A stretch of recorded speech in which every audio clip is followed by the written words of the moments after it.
kalma saho da sarile chan bi mai nam kal tawa chu wan jon kalma saho te zauma kal tu te chon kal chu ve zel mi tu rama ila atrange hei oi me san le kumpuan hon kan han ti kha march ni som ni khan ni kan han tum khan ya ama ro chu veng chu a chiat tok te an han om ta ko wang khan kan hun te kan han som ta a ti chuan tu ni kan lo khem ta ni a duai zon kan tlai hret to ama ro chu ti lo ai zon tin hei zaina hun kan han rom han le ani hei zani nang hi tun malam te ka chuan oi me san kan han ti hi tun malam te ka chuan in fresh social ten dia chu te chuan member tharte in lom lu na in lom na te kan nei thin khan ya zaina bo hian chu te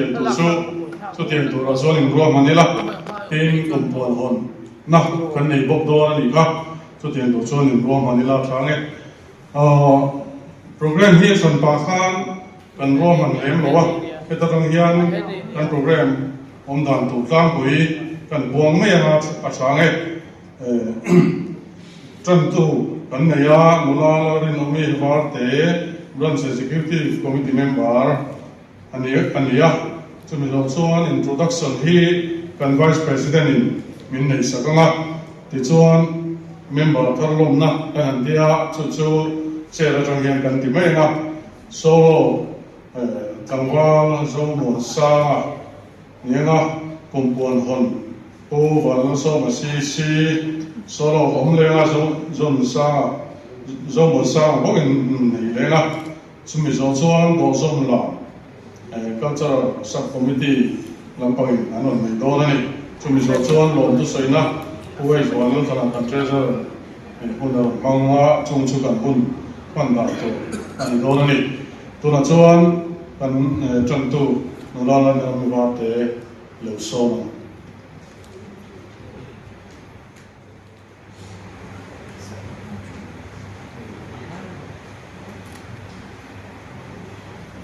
Tiang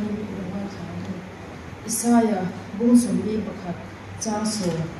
lau su ke in hne na kom si a mang ang su ke in pathian kan si a ka ti chakang chewa ani ka chan puyang cheu ka fel na ku ding lamin ka che ringan cheu athu thiang him kan chia te le pan kan za ta lan ni som si ko se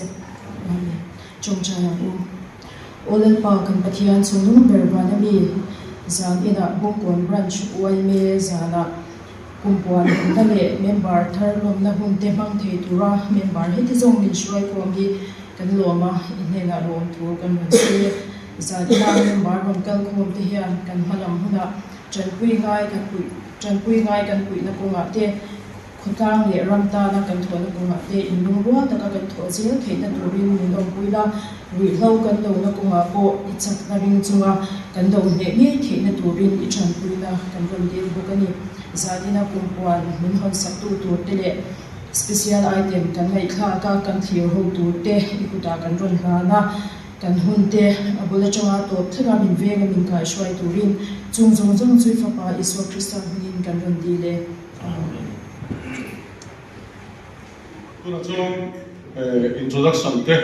min nei saka in siar na te po anen chu han nei tu chuan kan vice president lo soma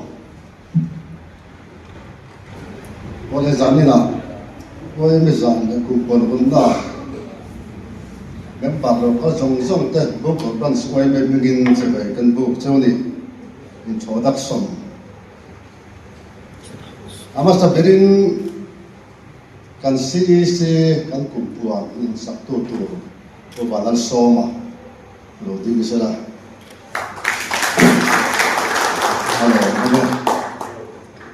branch OB te ding la ila hello ole advisor te ole an advisor pandi local thelo mong le mai branch executive member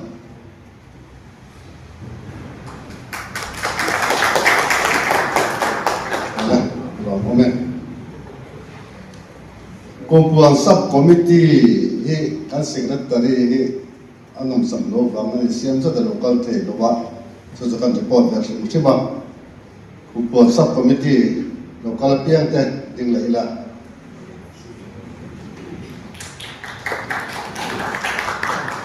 wala hello mo be sanitation subcommittee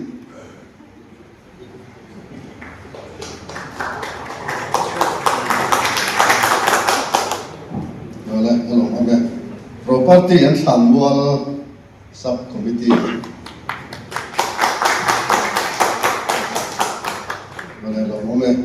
Music Subcommittee.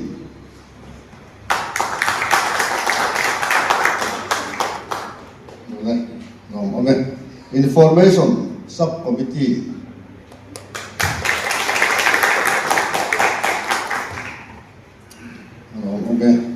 Lead Subcommittee.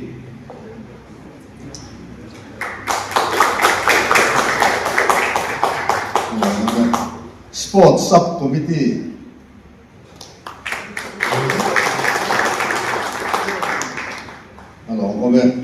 Culture and Oime Chang.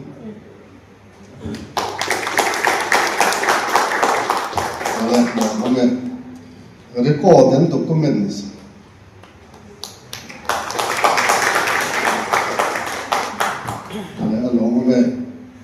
In subcommittee. In subcommittee.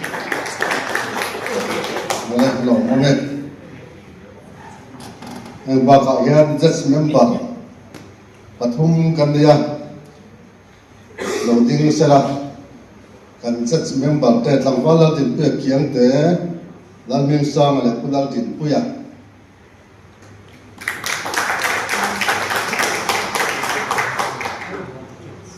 kudal din puya hi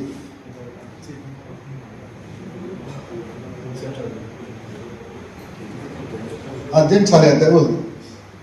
tangwal adina Pulau Misang ale, Pulau Kumpuan, Tang Kumpuan, oh Tangwal Kumpuan, Mama, Tampeng, Kalon mo, oleh kalau kita orang soal kita colong, kan dekat branch Iowa just number, ni make te ani, kan introduction kan pek te so ni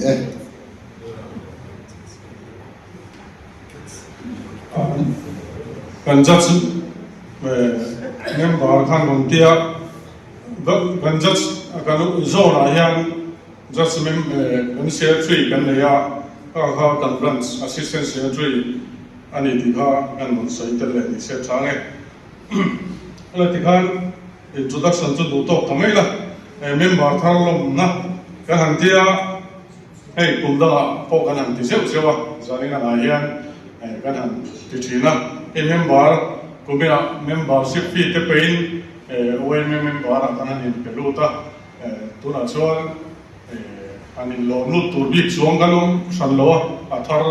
kan ni veka choti rola ro chuan foi tu han dina alo nu to kan han chang mai da se athanga chuan hei OM member han ni don hian kan dan bu hian member ni theite ati de hi kan share regime simatan han share lam tai la thome tu po tle rol thar chin chung lam chu OM thil tum le din chan te athu von te athu thlum te akai suaina te anga om in homa piang te an dia khata khanin athil tum te athu von te chu kan chiang via omin kan sia ka soinon lo me nga hemi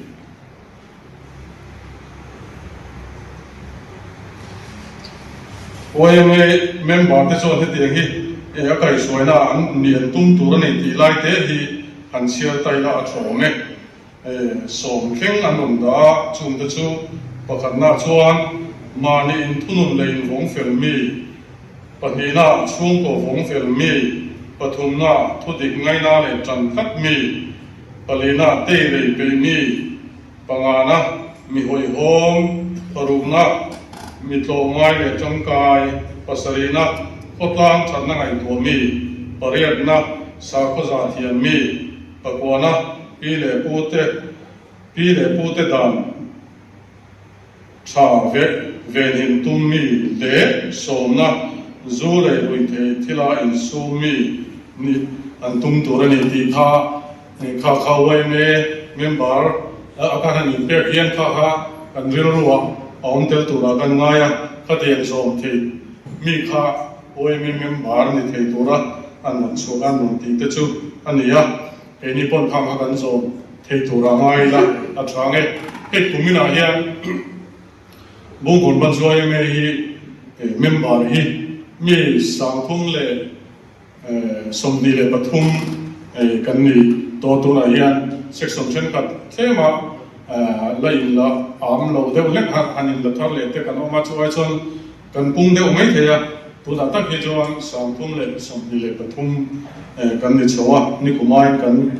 thangem chawani lo mong khop maya chu ti ro le ro chuan member a impact le sakle to pi ong ve thenia helai rom kal zong song thei chu member in pe sakle lovin ngamo atu buna pia ngan se chok thei tu tura kan han ngai ani ti chuan en poli se kum sang ni le som ni paru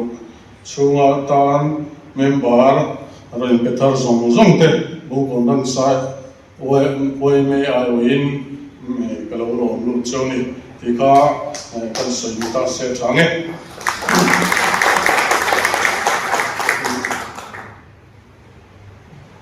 so ti ro la ro chon chen te du thona kan soi le lo ngai an infuina te po ni ka ta se changa kan nu la te bi hin hei korina te lumin na te tam tak chu la cha han soi thei me din huna te kan din lain ni nom lo khan a then nom lo khan la cha soi thei lo kha kan khai lak ve de uthina chu ma de wan kan nu la te kan zo vai khan la cha soi thei tu te pon ani bo sai tai la a thanga tin mi pa te ne po an zo vai in me lumen ngai kan han nei te hian ko lumen na te po kan soi zo to kal ma hi kan tu ngai chu kan ma so no to ni kan kal ma lo chuan ngani kan thenom mai vai te an lo ho to si ka chuan khalai khai lak lai kha om china an boi thau de china chu hemi han kal kai chu zan han tum toina chu na that viang rolling ama chu ale lama mi thin lama te khai lak na kan lo to ve thina kha ma te khan kan chan tla na ngai ni ti te kha infuina ni pa phone kan sei te ha lo kan ni ole ti chuan khalam kha chu kan bu to mai la tu na chuan zai la mi lo ngai thla mai te khop mai na kan thang va Zomuansanga lo so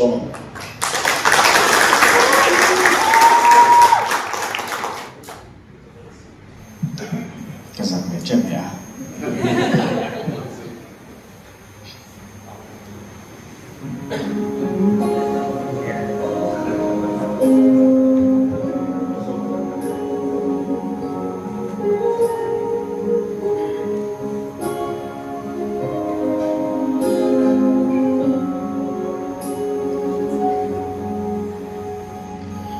đồn chiêng in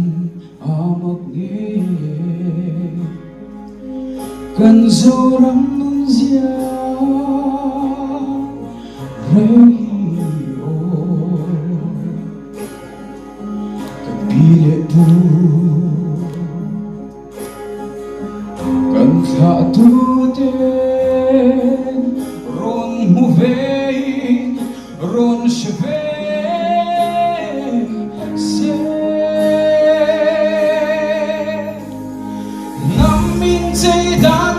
sa ziare te ho sa in karlat to ziate o ne nung nu feng chin chin nun ziare kan mu mai le sia tu nge mu pura oh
Kumpuan Hawnna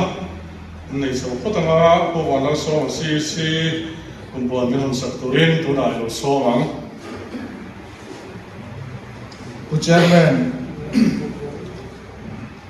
le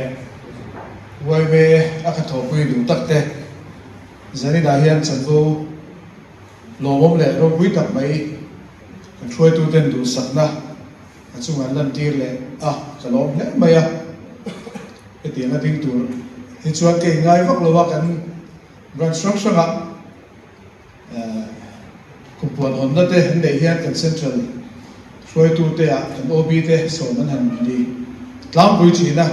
anni joy om le an lung zui chuan kan han tok chok ve chin chawani ya zani na he chan vo lomom le ro pui tak mai ka chunga tla hi ka lom tak zet zet ani ka Hawnna han ti khan thu sui khatel veya chu wa chuan tlem kam ni khat rei vak lo an sui ka duwa chu mun ta win kan lai thua tlan chain kan ria ei kan ria cheu angin wai me in ko pui lian sa korda ya ni kuma kan dei khan Kumpuan hi kumin chu rui lo do hi thupuya nei tiang tin kumrei tak chung ram le nam hum hal kan be kha aki kan han thlak deuh ta hreta ti chuan rui lo do lama kan han be chho don ta ni a ti chuan zani na po hian Bungkawn branch wai me chuan chu kan Kumpuan chu a Hawnna hun kan han mam chho don ta ni kan ria cheu angin rui lo ina kan khotlang kan ram kan chu kwa min ti buai na sanjia hi soi tampo ngai lova ataka hretu te le ataka mita putu te kan nia chu wang chuan soi thar vak ngai lovin he hi chu kan ria thap ani wangin kan ngai tuana chutlama chuan anum sela hei kholai kan han len chuak sim hi headline Bungkawn le khatla kon inkara rivat po hian mitmeng fia vak lo trong fia bang lo hi kan tok ngei zela chút tiang khop chuan headline relo te kan pen chunga po hian rui lovina ati buai hi kan khotlang hian hian min chian ne em maya a kompui dum mai chu soilo akil venkil deuh kong langsar lo deuh step biru deuh a phei chuan mu turan tam le zual ania alung chia thak zongin kai tua taila lung chia thak tak ani he rui lovina kan thalai puite ati buai hi an mani mimal nun ati chiat pialama kan khotlang nun ati raltia min ti thamuang lova in relo te chung ki mani in relo te chung chwa san na kong ka kallowa chwa san po ngam om lo khopin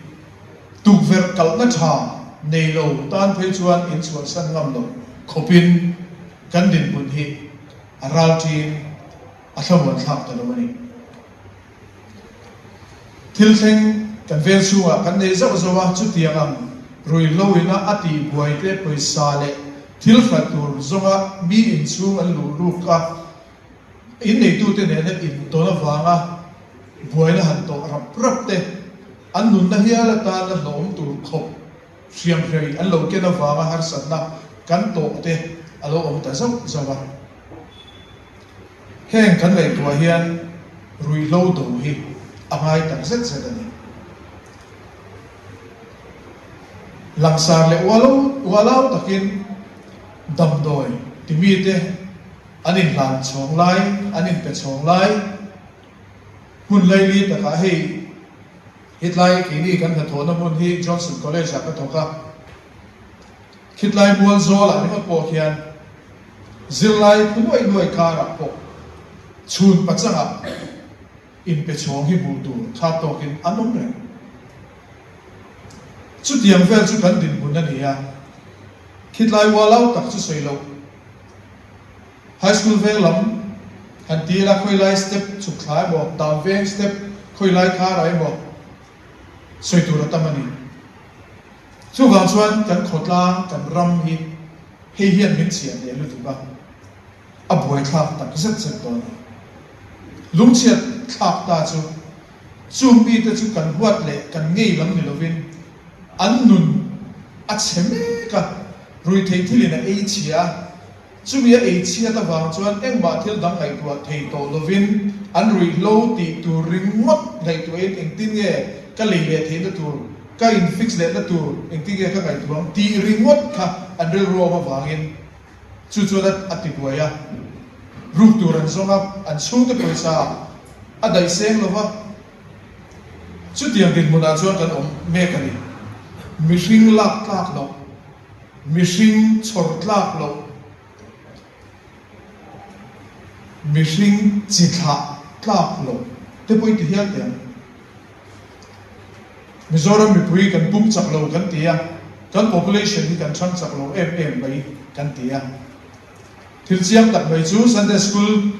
enrollment ra tun ma le tun voin din buna beginner sa mingzia anin tam le to lu an tlem to lu tu voin ya yan now world te kan han tia now world le pui tu an tlem tiang tiang chu ti lai kan thalai tlangwal rual chu rui lo vina ti buaya tuna ka soita chitra tak lo khopin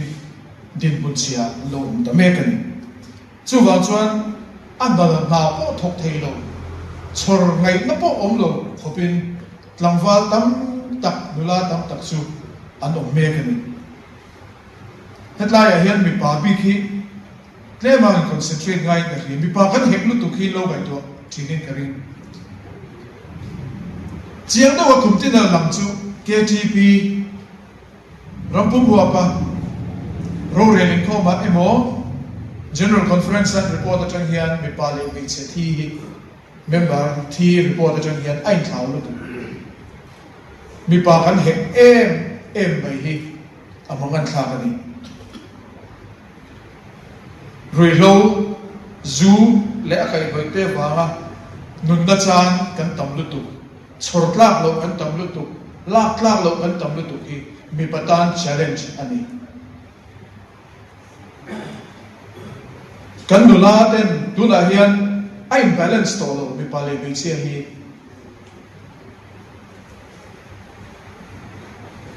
nam dam mi pa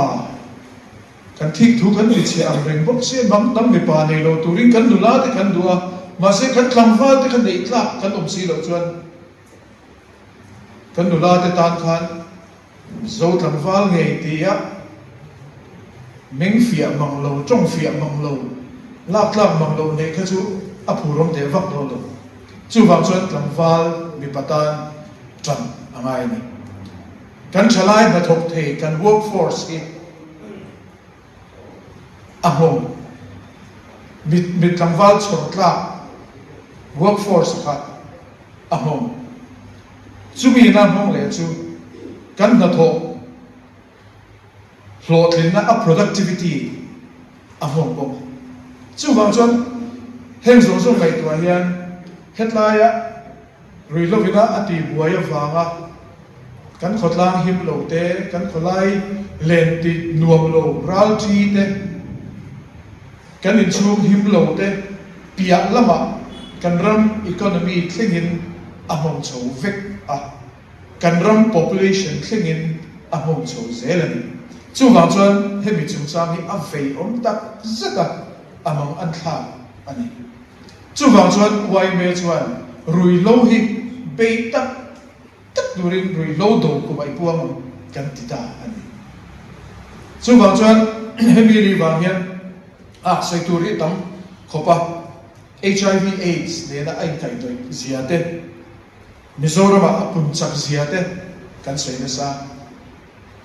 rui lo ina a kai doi ani feka tuna hian kan jel ta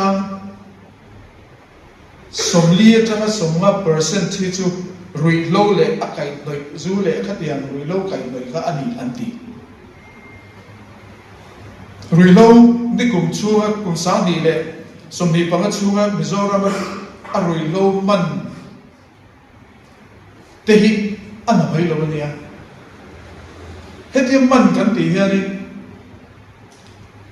amman hi chu atlem zo nge yang ti hi ri no ma man lo hi sa tak liamang lo ta chon Times of India January ni kwa sa ni somni paru kumin chua ka khan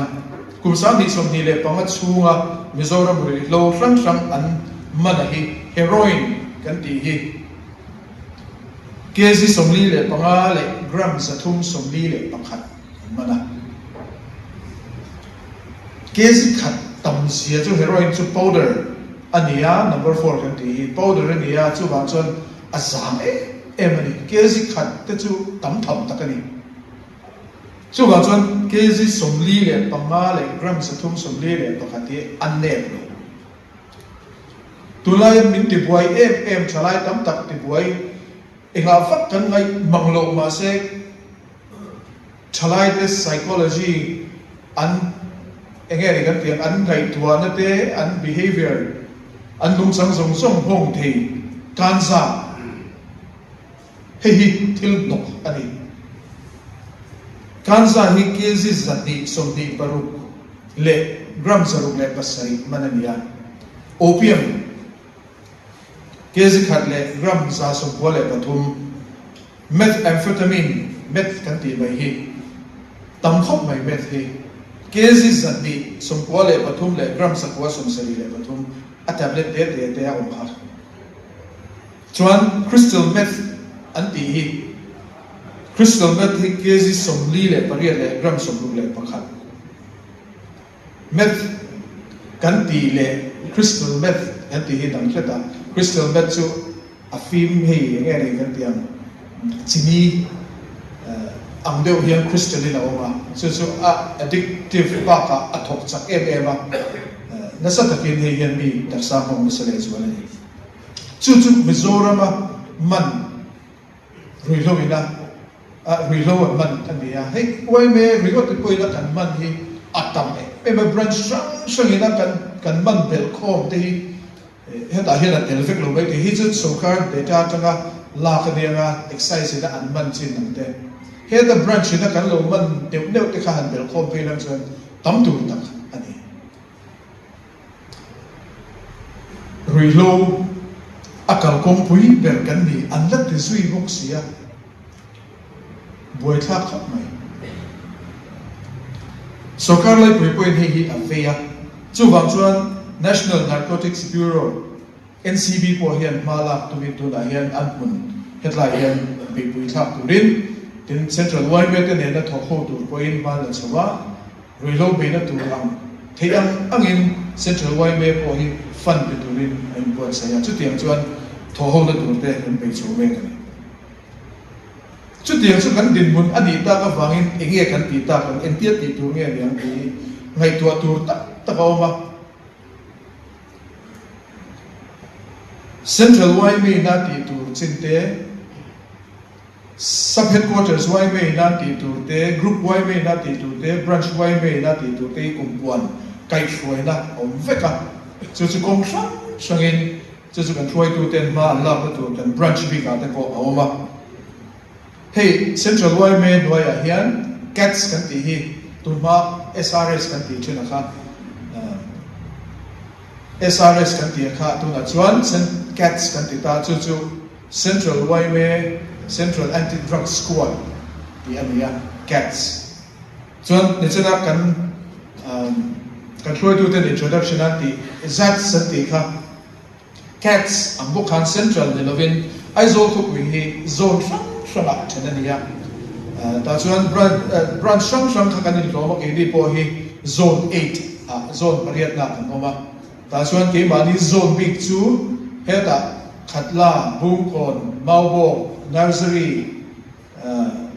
loipu khatla south tuikwal south tuikwal north dorpui veng thar din thar new capital complex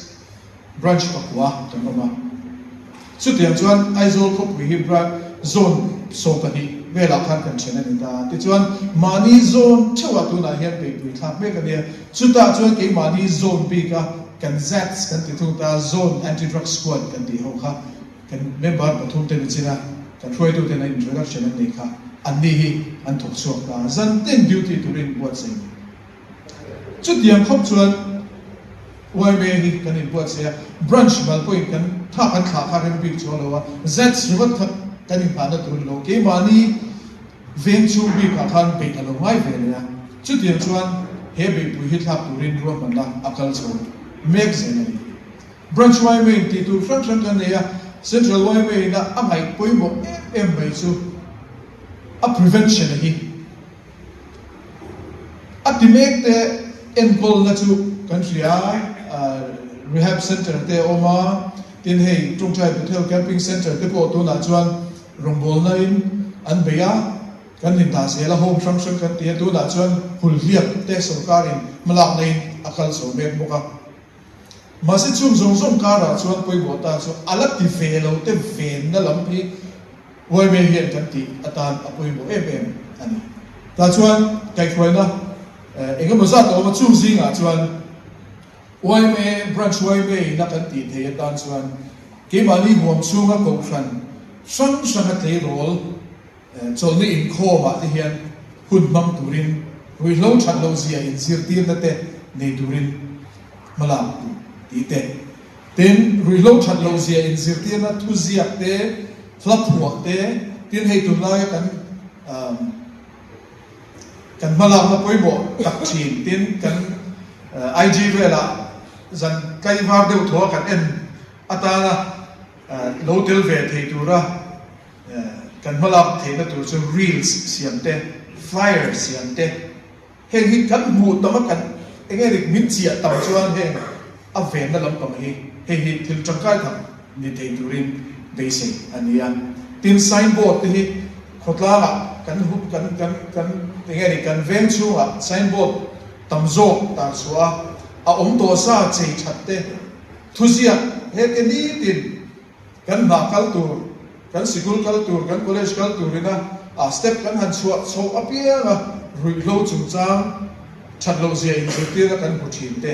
khát tiền khát ở lâu trong cái là lâu bồi bồi em mày à khát tiền có mà lạc tiền tiền cầu khăn răng răng trở lại in khom cái này ta chú mà tới chuan he rồi lâu thật lâu gì in diệt tiền là này tụi răng nhân thì branch way mày là tiền tụi bồi bồi đặt tiền anh ya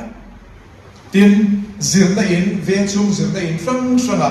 he rồi lâu thật lâu gì awareness campaign này thế khát tiền làm chi khát thì trong cái tụi đặt anh ya ni Kumpuan he mi ko hian Aizol Kumpuan Higher Secondary School sang Central Wayme Freud to the Fates walking reload at Lozia awareness campaign nei anitoa uarlutuk on table chút diam chuan construction in hi Kenton branch one he mi chung chang a hian kan malak nan that te tun ma changa kan local pui Kumpuan hi kohar nei kan nei a kan wai me zan kan ti atop zan wai me na kan hun chana hian thu puya tan Kumpuan ni kan mange nge te hi alo thakop maya tu na po rui lo chung chang hi kan nai khatom don khwar in apia la kan nai khato don ani chu tiang chuan branch wai me point ti tu poi bo kan nei ani chuan poi bo ta chu ti top don ta ila poi bo ta chu he rui lo hi ngai nei lo ti hi ke chu ka reu le ni ngai nei hi lo ol khop me en liam mai lo ol khop me in fact ti lo in ti khan en liam mai te lo ol khop me en liam mai lo hi branch te section po ani poi bo khop me section 22 te zena kan culture ko pa mani section hom chunga po en liam mai lo hi apoi bo headline ki mani section tin na khan kan tin chin fel chuan he ta ar chuak tur kha kan veng ani chu wang chuan kan rui lo ti te hi an zalen ma te hian in shedeu ve thin khulai lum nuam lai taka ten han for mai te ni chena ka soi ang khan khitlai bun walo taka te anin pe chong mai te van lang step le a lo in vi chot te lo in pe chong bol te anan om te hi cái chút cái ngay thầy lô anh mà đi quan nó làm để lo vin hay cái cắn nao te cắn nụ nao lệ cái này sạc lô sọc te là anh bù tan hiện cái chút trả cái để lo này cái đủ lô tóc cái ngay thầy lô rẻ rẻ cái này chú vào chuyện hiện giống số người in khát rung nghĩa là vào anh chết la hay chú anh định lô hay chú quay về cắn chính phèo thì đủ anh ingat tinggi kan tijuan kan khotlang kan kholai ati zaum lowa ati chopa ati himlo heng ho hi han ti te rui lo ina ati buai te ho hi kholai an tama an va so chuan kan in chung a himlo mal kan trevek chu wang chuan ati top na turin thei topin chan kan la ngai ni rui lo do hi ti tak setin beila chani la thar te mo ram le nam hum hal kan ti khan a kan bil ro hi chuan Kumpuan kan ti to hi chuan rui lo hi a ko ngal him to ram le nam hum hal kan ti po khan Kumpuan duty kha awma Kumpuan duty chuan rui lo bok kha be him chumi ni wang chuan thei to kan chuan tharila tu la chuan la Kumpuan kha kan ti to a thu puya kan nei to kan khotlang alo thiang him theinan Bungkawn branch wai ve hian chan ila thar tak te ni chu tiang ta kan hotling ta ka kan rui lo kan do theinan kan Kumpuan rui lo do hi ho nge kan Kumpuan te mi hon saka tu sa tak min lui tu pu wa so wa si chu a lo tu kan soi ni ole tu na chuan zai kan nai thalenga atawang Zomuansanga so le ila thange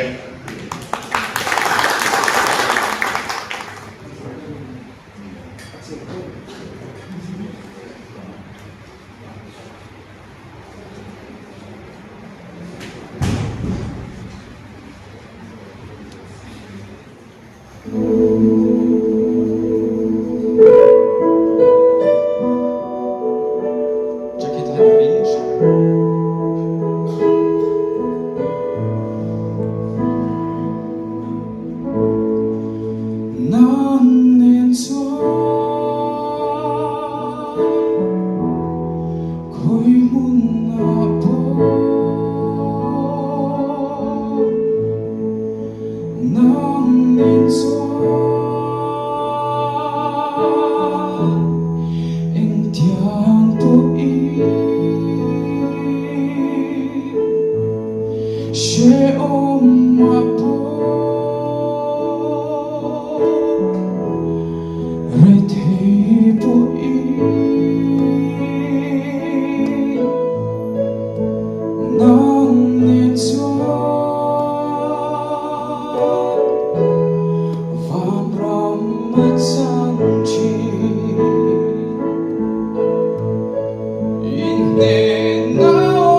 Kumpuan Zomuansanga, and so much and I pay more. ilai na te pui te kan lom tak zeta na that tak tak iron ya ai thar lomin kan lom tak zet ani ole tu na chuan do zom la kan lo thir ho do na culture subcommittee 10 en non ti do na helai hian stay sa hen non ti do na kan do kan e han clear ni ta se adot le apo asir ring kan contact to me do ya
culture subcommittee ten do zom la ma don so chu a mu nom le mai an ni kha khom pu ya po khanin mi fak an lo me ma kan branch ai o culture kha te po che bai an mani za che bai dong na sa le ni ti kha kan on soi ve sim sim ani o zanin khan chang pui ngai te pol kan tho lo kha cheng sa ni le som ria ani tu na chuan lom thu soi na hun bang turin kan treasure wan al ngai lo so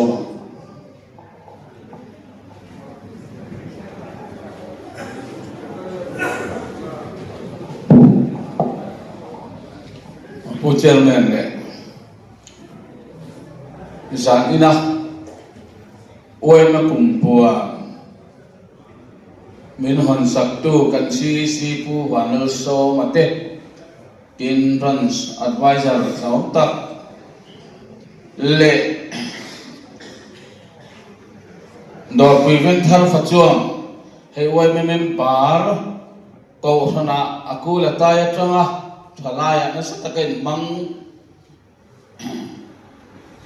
tangwa chuan om tak mai kan som na ngai poi mo a helaya zai moi tak ron lui tu tangwa Zomuansanga te tin kan hu zo ta kan thil liam ta do zom la ro pui tak mai ron lui tu kan culture tlei rol te habikin thanem ngai taka khatiang hain pu cha chuak kha kan chuang le ani tin sub committee song kan froi tu te branch committee member le OB section kan froi tu te tin branch wai me ka member pui song te he Kumpuan hi hun ron masaka phur tak le na sa takin in bu sai chungin kan hong thei talawa khotlangin VIP kan neya thina wangin ahun masa kan mang thei lawa chu ti chunga zan ina hun chep tak kara kan ho tu te ruat na ngai poi moron te lo thing tu te song chunga Bungkawn branch oi min long thu asoi ani sena hian oi me Polian bermai NGO pol som tak mai kum tam tak le hun tam taka mangang le lungai te nem tu he Bungkawn branch soi me ngei po jubilee te lo mangun on to kan niya ni ma sering tu lai khovela program ruam ante in ko khom te har tak set ti sa chungin kan ho tu ten Kumpuan Hawnna le member in lom na alhan buat sai rama tichuan kan chairman soyang khan hun te tlai lam to ma silangin kan duang hun le be sei huna mang thei lo ma ila a itizel thawang uti in san hen chen ngai tu le to ngai turin member le chan bau le tu te an ruata kan sei mai ta po tam tak an om kan ring hei bandar moi tak ni siam satu sanitation and beautification committee te tin ei le in sana hian kan bana kan kil ho turin ei le in sub committee ten min lo ruam man sak poka thang song mo phur tu le chan bau le tu chu an long tu kan soi ani branch nila chuan hon la rin omi war te hun thatak mai min man saka kan lo me mani sera kan Kumpuan thu sei te kha ngai thaliam la vila riru in phong ringila mi ten wai me le khotlan tan ke pen chak thelo ma se sai na member ong kal song so hian na sa takin Bungkawn branch wai me le kan zoram thalai te ta na hian kan ke pen zeila oi ma Kumpuan te na sa takin thop in chanpui ila chu tiang chuan mala tu ma suai tu se turin kanin cha bo ka sana hian chan vo ron nei tu ron kal song song le alo thir tu mi pui song song te kan soi mai aw ni poi min chatia mula Bungkawn ban suai mai suai in za vai chonga thin lung le ti tak te setin lom thu a soi ani ti kha kan lom thu sei thin ni selangin ka lom me